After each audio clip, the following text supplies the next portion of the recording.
அன்பு நேயர்களே, நாம் அடிக்கடி சொல்லுவது என்ன? இந்தியாவை பொறுத்தவரைக்கும் பல்மொழி மக்கள் கொண்ட ஒரு நாடு, பல்மொழி தேசம், பல்மொழி மக்கள் கொண்ட மிகப்பெரிய தேசம். 29 மாநிலங்களாக இருந்த இந்திய தேசத்தை 2019ஆம் ஆண்டில் பிஜேபி அரசின் ஒரு நரித்தந்திரத்தின் மூலமாக 28 மாநிலமாக குறைக்கின்றார்கள். இது ஏன்? அதாவது மொத்தமாக 8 யூனியன் பிரதேசங்கள் இருந்தாலும் கூட ஜம்மு காஷ்மீர் என்ற ஒரு மாநிலத்தை இரண்டாக பிரித்து, அந்த மாநிலத்தை பிரித்து ஜம்மு என்றும் லடாக் என்றும் 2019ஆம் ஆண்டு பிரித்து 2 மிகப்பெரிய மாநிலத்தை 2 சிறிய யூனியன் பிரதேசமாக மாற்றுகின்றார். இதில் மிகப்பெரிய சதி. இந்த சதியில் முஸ்லிம் மக்களுக்கும் பௌத்த மக்களுக்குமான ஒரு திருவிடையாளர் நரித்தந்திரம் என்று சொல்லப்படுகின்றது. அதை பற்றி நாம் சரியாக சொல்ல போனால், இது அதாவது அந்த மாநிலமாக பிரிக்கப்பட்டாலும் லடாக் மாநிலத்துக்கான தொழில் முறை இல்லை, அங்கு இன்னும் அதுக்கு மாநில அந்தஸ்து இல்லை. இப்ப ஜம்மு காஷ்மீரை பிரித்தாலும் ஜம்முவுக்கு மீண்டும் ஒரு யூனியன் பிரதேச அந்தஸ்து கொடுக்கப்பட்டிருக்கு, ஆனால் லடாக்கு இன்னும் கொடுக்கவில்லை. அப்ப கிட்டத்தட்ட ஒரு 6 வருடங்களாக இந்த மக்கள், அந்த லடாக் மக்கள் அங்கு முஸ்லிம் மக்கள் இருக்கிறார்கள், மிகப்பெரிய சிரமத்தில் மத்தியில் வாழ்கின்ற போது அங்கு ஒரு பூகம், அதாவது ஒரு வெறுப்பு தன்மையோடு இந்த பிஜேபி அரசின் மீது ஒரு புகைச்சல் ஒன்று அங்கு வெளியாகி வருகின்றது. அது மிகப்பெரிய புகைச்சல், அரசுக்கு எதிரான புகைச்சல். அதிலேயும் மிக அதிகமாக ஷோனம் வாங்சுக் என்ற ஒரு இன்ஜினியர் தலைமையில் தான் இந்த புகைச்சல் ஆரம்பிக்கப்படுகின்றது. இந்த லடாக் என்பது மிகவும் பழமை வாய்ந்த மக்கள் வாழ்கின்ற ஒரு யூனியன் பிரதேசம் என்றும் நாம் சொல்லலாம். கிட்டத்தட்ட இப்படியாக லடாக் இப்பொழுது பற்றியிருந்து கொண்டிருக்கின்றது. இதே நேரம் பிஜேபி அரசுக்கு எதிராக பீகார், அசாம், ராஜஸ்தான், டெல்லி, அசாம், கொல்கத்தா போன்ற பகுதிகள் எல்லாம் பற்றி இருந்த மணிப்பூர், நான் மணிப்பூரையும் விட்டு இருக்கணும். மணிப்பூரில் 3 முறை, அதாவது மணிப்பூர் சிறுபான்மை மக்களுக்கு எதிராக கட்டவிழ்த்து விடப்பட்ட பிஜேபி அரசின் காட்டுமிராண்டித்தனத்துக்கு எதிராகவே மக்கள் கிளர்ந்தெழுந்தார்கள்.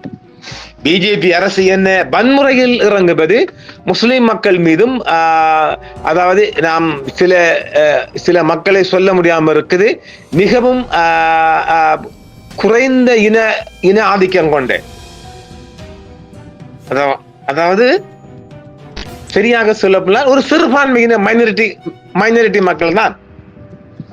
அந்த மக்கள் மீதுதான் மிக அதிகமாக இந்த மாநிலங்களை எங்க சொல்லலாம், மணிப்பூர், கொல்கத்தா, அசாம், டெல்லி, ராஜஸ்தான் போன்ற மிகப்பெரிய பகுதிகளில் இந்த வன்முறைகள் எல்லாம் கட்டவிழ்த்து விடப்பட்டிருந்தது. இப்பொழுது நாம லடாக்கை பற்றி சொல்ல போனால், லடாக் இப்பொழுது 4 தினங்களாக பற்றிகரிக்கின்றது முற்றுமுழுதாக. அங்கு ஒரு கேபி உத்தரவு, ஊரடங்கு உத்தரவு, அங்க என்ன சொல்லுவாங்க, உத்தரவு போடப்பட்டிருக்கின்றது. தொடர்ந்து பந்தோபஸ்து நிலை அதிகரித்திருக்கின்றது.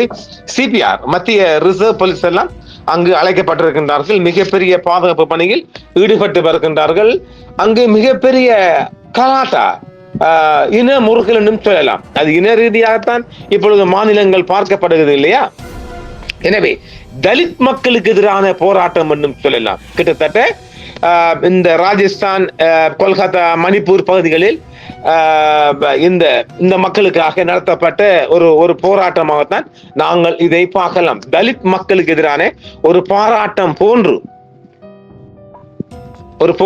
போன்றுதான் இப்பொழுது லடாக் பகுதியில் இந்த போராட்டம் நடைபெற்று வருகின்றது.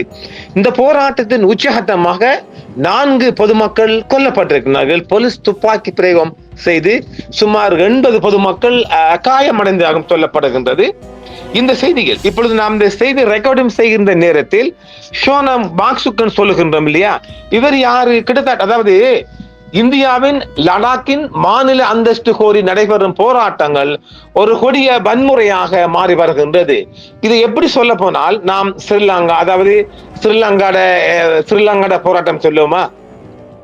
ஸ்ரீலங்கா போராட்டம், பங்களாதேஷ் போராட்டம்,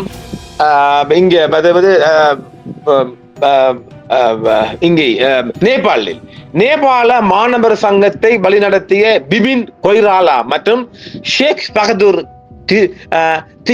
போன்ற மாணவர் தலைவர்களும் ராம் பிரசாத் நியூபேபன் போன்ற ஜெயதி சமஸ்கிருத இயக்கத்தில் ஈடுபட்ட நபர்களும் உதாரணமாகலாம். அதாவது இந்த நேபாளத்தில் ஒரு தேசிய இலவச மாணவர் சங்கம் மாணவர்களுக்காக வாதிடும் ஒரு மாணவர் அமைப்பாகும்.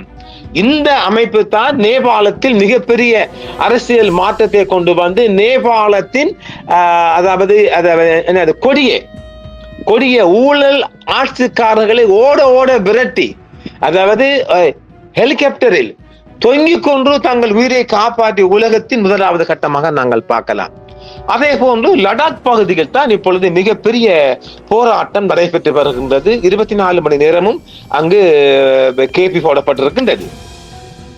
லடாக்கின் பழங்குடி பகுதிகளாக பாதுகாக்க தேர்ந்தெடுக்கப்பட்ட உள்ளூராட்சி அமைப்புகள் உருவாக்க அனுமதிக்கும் சிறப்பு அந்தஸ்து வழங்கப்பட வேண்டும் என்று போராட்டக்காரர்கள் கோரிக்கை விடுத்துள்ளனர். அவங்கள முன்னேற்ற, அதாவது இவர்கள் ஜம்முவில் இருந்து பிரிக்கப்பட்டாலும், ஜம்மு காஷ்மீரில் இருந்து பிரிக்கப்பட்டாலும் அவர்களுக்கான ஒரு அந்தஸ்து இல்லாத கைவிடப்பட்ட அனாதையாக விடப்பட்ட மக்களாகத்தான் 6 ஆண்டுகளாக அவர்கள் இருக்கின்றார்கள். இந்திய இப்பொழுது இந்த செய்தியை வாசிக்கின்ற போது நமக்கு உடனடியாக அவசர செய்தி வருகின்றது. ஒரு மிகப்பெரிய போராட்டர் கைது செய்யப்பட்டிருக்கின்றார். அதை நாம் மொழிபெயர்த்து தருகின்றோம். இந்திய யூனியன் பிரதேசமான லடாக், லே மற்றும் கார்கில் என 2 மாவட்டங்களாக பிரிக்கப்பட்டுள்ளது. இந்திய யூனியன் பிரதேசமான லடாக்க, லே மற்றும் கார்கில் என 2 பிரதேசமாக பிரிக்கப்பட்டிருக்கின்றது. 2019ஆம் ஆண்டு ஜம்மு காஷ்மீரில் இருந்து லடாக் பிரிக்கப்பட்டு ஒரு சுதந்திர யூனியன் பிரதேசமாக உருவாக்கப்பட்ட போது இந்த மாவட்டங்கள் பிரிக்கப்பட்டன. The Indian Union, நாம் சரியா சொன்ன போல, territory of Ladakh is divided into 2 districts, Leh and Kargil. இந்த கார்கிலை பத்தி நாம நிறைய சொல்லலாம். காவல்துறையின் துப்பாக்கி சூட்டில் 3 முதல் 5 பேர் வரை கொல்லப்பட்டிருக்கலாம் என்று சொல்லப்பட்டாலும் உத்தியபூர்வமாக 4 பேர் என்றுதான் இந்திய அரசால் சொல்லப்படுகின்றது. மிகப்பெரிய செய்தி முடக்கமும் அங்கு இருக்கின்றது. ஒருவர் அதாவது கூறுகின்றார், இப்பொழுது இந்த செய்தியை நாம் சொல்லிக் கொண்டிருக்கின்ற போதே ஷோனம் பாங்சுக் அவர்கள் கைது செய்யப்பட்டிருக்கின்றார். அவர் மேல் சிபிஐ மிகப்பெரிய குற்றச்சாட்டுகளை சுமத்தி அவர் ஒரு இரும்பு கரங்கொண்டு அடக்கப்பட்டு கைது செய்யப்பட்டிருக்கின்றார். அதையும் நாம் தருகின்றோம். அவசரமாக வந்த செய்தியின் சாராம்சம் அது. இந்திய இமயமலை பகுதியான லடாக்கின் கூட்டாட்சி பிரதேசத்திற்கு மாநில அந்தஸ்து கோரி நடத்தப்பட்ட போராட்டம் வன்முறையாக மாறியுள்ளது. போராட்டக்காரர்கள் போலீசாருடன் மோதியதால் துணை ராணுவ வாகனம் மற்றும் நாட்டின் ஆளும் பாரதிய ஜனதா கட்சியின் அலுவலகத்துக்கும் தீ வைத்திருக்கின்றார்கள். இந்த போராட்டக்காரர்கள் போலீசார் கண்ணீர் புகை குண்டுகளை வீசி ஆர்ப்பாட்டக்காரர்கள் மீது தடியடி நடத்தினர். டசன் கணக்கானோர் காயமடைந்தனர் சொல்லப்பட்டாலும் 80 பேர் காயமடைந்தாக ஒரு செய்தி காஷ்மீருக்குள்ளிருந்து தெரிகின்றது. இந்தியா தனது புலம்பெயர்ந்தோரை அவமதித்த குடியேற்ற கட்டுப்பாட்டை எவ்வாறு ஆயுதமாக கொண்டுள்ளது என்றும் சொல்லலாம். முக்கிய நெடுஞ்சாலை தடைப்பட்டதால் காஷ்மீர் விவசாயிகள் ஆப்பிள்கள் மற்றும் அழகுவதை பார்க்கலாம். அதாவது ஆப்பிள் அழுகுவதை பார்த்து மிகவும் கஷ்டப்படுகிறாள். அங்கிருந்து மிக அதிகமான பழங்கள் காஷ்மீரில் இப்பொழுது சீசன், மிக அதிகமான பழம், வகை வகையான பழங்கள் எல்லா மாநிலங்களுக்கும் காஷ்மீரில் இருந்தால் மிக அதிகமான சப்ளை செய்யப்படுவது வழக்கம். வெள்ளத்தால் பாதிக்கப்பட்ட இந்திய விவசாயிகள் பெருகி வரும் இழப்புகளை பார்த்து மிகவும் கவலை அடைவதாகவும் இந்த செய்தி தெரிவிக்கின்றது. மோதல்களுக்கு பிறகு லடாக் பிராந்தியத்தில் தலைநகரான லே மாவட்டத்தில், அதாவது லடாக் டிஸ்ட்ரிக்ட் லே மாவட்டத்தில் 5க்கு மேற்பட்டோர் ஒன்று கூடுவதை தடுக்கும் முகமாக அங்கு ஒரு ஊரடங்கு உத்தரவு போடப்பட்டிருக்கின்றது. இறந்தவர்களின் எண்ணிக்கை குறித்து அதிகாரப்பூர்வ அறிக்கை எதுவும் வெளியிடப்படவில்லை. ஆனால் சீனாவின் எல்லையை ஒட்டியுள்ள பிராந்தியத்திற்கு கூடுதல் அதிகாரம் கோரி உண்ணாவிரதம் இருக்கும் உள்ளூர் ஆர்வலர் ஒருவர் இந்திய ஊடகங்களுக்கு தெரிவித்ததாவது, காவல்துறையின் துப்பாக்கி சூட்டில் 3 முதல் 5 பேர் கொல்லப்பட்டதாக நம்பப்படுவதாக சொல்லப்படுகின்றது. பலர் காயமடைந்ததாக தகவல்கள் உள்ளன. சரியான எண்ணிக்கை தங்களுக்கு தெரியவில்லை என்றும் ஷோனம் பாங்சு கூறியிருக்கின்றார். இவர்தான் இந்த லடாக் ஒரு போராட்டத்துக்கு தலைமை வகித்த ஷோனம் பாங்ஸ் என்பவர் என்ஜினியராக இருக்கின்றார், ஒரு சமூக ஆர்வலகம் இருக்கின்றார். அவர் தற்போது இந்த செய்தி நாம் ரெக்கார்டிங் செய்கின்ற போது பாதுகாப்பு படையினரால் இழுத்துச் செல்லப்பட்டிருக்கின்றார். அவர் அந்த இடத்திலேயே சித்திரவதை செய்யப்பட்டிருக்கின்றார். மேலதிகமாக அவருக்கு இன்று இரவு முதல் சித்திரவதை செய்வதற்கான அதிக வாய்ப்புள்ளதாகவும் அங்கிருந்து கிடைக்கும் ஒரு மேலதிக பெயர் குறிப்பிட விரும்பாத ஒரு செய்தி தெரிவிக்கின்றது. அது அநேகமாக அந்த செய்தி எங்களுக்கு காஷ்மீர் இருந்து கிடைக்கப்படுற செய்தியாக இருக்கிறது. நாங்கள் சில உண்மை செய்திகளை அப்புறம் காஷ்மீருக்குள்ளிருந்து இந்த செய்திகளை வழங்கிக் கொண்டிருக்கின்றோம். நிலம் மற்றும் விவசாய முடிவுகளில் சுயாட்சியாக இந்திய அரசாங்கத்திடமிருந்து மாநில அந்தஸ்து மற்றும் அரசியல் அமைப்பு விதிகளை கோரும் கூட்டாட்சி நிர்வாக பிராந்தியத்தில் ஒரு பெரிய இயக்கத்தின் ஒரு பகுதியாக இந்த போராட்டங்கள் உள்ளன. 2019 ஆண்டு பிரதமர் நரேந்திர மோடியின் அரசாங்கம் இந்திய நிர்வாக காஷ்மீரில் இருந்து லடாக்கை பிரித்த போது லடாக் அதன் சுயாட்சியை இழந்தது. அப்போதிருந்து பெரும்பான்மை முஸ்லிம் பௌத்த பிரதேசம் புதுடில்லியின் நேரடி கண்காணிப்பில் இருந்து வருகின்றது.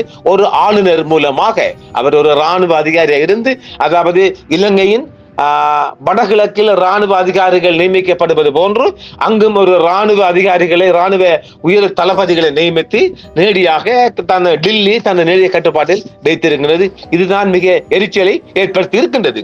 போராட்டங்களின் மையத்தில் பழங்குடி பகுதிகளுக்கான ஏற்பாடுகளை வழங்கும் மற்றும் பிராந்தியங்கள் எவ்வாறு நிர்வகிக்கப்படுகின்றன என்பதில் உள்ளூர் சமூகங்கள் தங்கள் பங்களிப்பை வழங்க அனுமதிக்கும் இந்திய அரசியலமைப்பின் 6வது அட்டவணையின் கீழ் லடாக்கை சேர்க்க வேண்டும் என்று கோரிக்கை விடுப்பதாகும். ஆனாலும் ஆர்டிகல் 370 கீழ் இந்த மாநிலம் 2019 ஆண்டாக பிரிக்கப்பட்டது குறித்து லடாக் மக்கள் மிகப்பெரிய போராட்டங்களுக்கு வழிவகுத்ததாகவும் அவர்கள் சொல்லுகின்றார்கள்.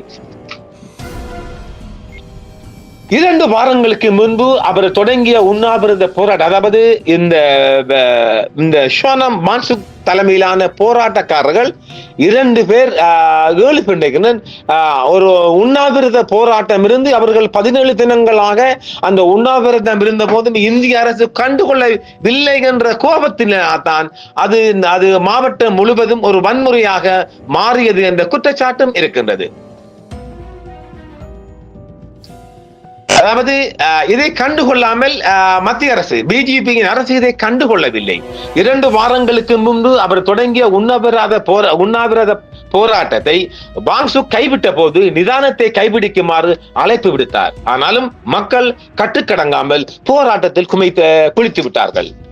அமைதியான பாதைக்கான எனது செய்தி என்று தோல்வியடைந்தது என்றும், இந்த முட்டாள்தனத்தை நிறுத்துமாறு இளைஞர்களும் நான் வேண்டுகோள் விடுக்கின்றேன், இது எங்கள் நோக்கத்திற்கு சேதம் விளைவிக்கும் என்றும் அதாவது பான்சுக் கூறியிருந்தார். அதாவது அவர் உண்ணாவிரத்தில் இருந்தவர்கள் மிகவும் நிலைமை மோசமடைந்து வைத்தியசாலையில் அனுமதிக்கப்பட்ட பின்பார் லடாக் முழுவதும் இந்த செய்தி மாறிய போது இளைஞர்கள், படித்த மாணவர்கள், பெண்கள், அதாவது கிட்டத்தட்ட நேபாளம் போன்றுதான் அன்றும் இந்த நிலைமை மாறி இருந்தது. இன்னும் ஒன்று, இந்த சிபிஐயால் குற்றம் சாட்டப்படுகின்றது. இவர் இந்த அதாவது நேபாளத்தையும் முன்னிறுத்தி அரபு தேசத்தின் அரபு தேசத்தின் போராட்டத்தையும் அவர் செய்வதாகத்தான் இந்தியா குற்றச்சாட்டுகின்றது. இதற்கிடையில் பாங்சுக்கு பின்னால் அமெரிக்க சக்தி இருப்பதாகவும் ஒரு செய்தி சொல்லுகின்றது. அது குறித்து தான் சிபிஐ தனது விசாரணையை முடக்கிவிட்டிருக்கின்றது.